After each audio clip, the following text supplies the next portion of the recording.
అందరికీ నమస్కారం. నా పేరు డాక్టర్ హరిణి. నేను ఆస్టర్ రమేష్ హాస్పిటల్లో న్యూరాలజిస్ట్ మరియు ఎపిలెప్సీ అండ్ స్లీప్ డిజార్డర్ స్పెషలిస్ట్గా పనిచేస్తున్నాను. ఇవాళ మనం మూర్ఛ వ్యాధి అంటే ఎన్ని రకాలుగా ఉంటుందో తెలుసుకుందాం. మనందరికీ తెలిసినట్టు మూర్ఛ వ్యాధి అనగానే మనకు గుర్తొచ్చేది 2 చేతులు కాళ్ళు బిగదీయటం, గుడ్లు తేలేయటం, నోట్లోంచి నురగ రావటం, కింద పడి కొట్టుకోవటం. ఇది మనం అందరం చూసేది, మనందరికీ తెలిసిందే. కానీ మూర్ఛ వ్యాధి ఇదొక్కటే కాకుండా అనేక రకాలుగా ఉంటుంది. అది ఎన్ని రకాలుగా ఉంటుందో మనం ఇవాళ తెలుసుకుందాం. దాంట్లో నెంబర్ 1 ఆరాస్ అంటారు.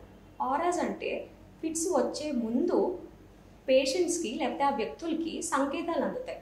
అంటే మొదలవబోతోంది అనే అవగాహన వాళ్ళకి వస్తుంది. వీటిని ఆరాస్ అంటారు. ఈ ఆరాస్ ఎన్ని రకాలుగా ఉండొచ్చు అంటే పొట్టలో నొప్పిలాగా రావటం, పైకి గ్యాస్ ఎగతంతున్నట్టు రావటం, బ్యాడ్ స్మెల్స్ లాగా తెలియటం, భయం రావటం, టెన్షన్, చెమటలు పట్టడం, అలాగే కళ్ళ ముందు రంగురంగులుగా కనిపించటం, కళ్ళ ముందు ఏదో వెళ్తున్నట్టు అనిపించటం, చేతులు కాళ్ళల్లో తిమ్మిరిలాగా రావటం, ఇలాంటివన్నీ ఫిట్స్ రావడానికి ముందు సంకేతాలుగా కొంతమందికి వస్తూ ఉంటాయి. దీని తర్వాత ఫోకల్ సీజర్స్ అంటారు. ఫోకల్ సీజర్స్ అంటే బ్రెయిన్లో ఒక ఏరియా నుంచి మొదలవుతాయి.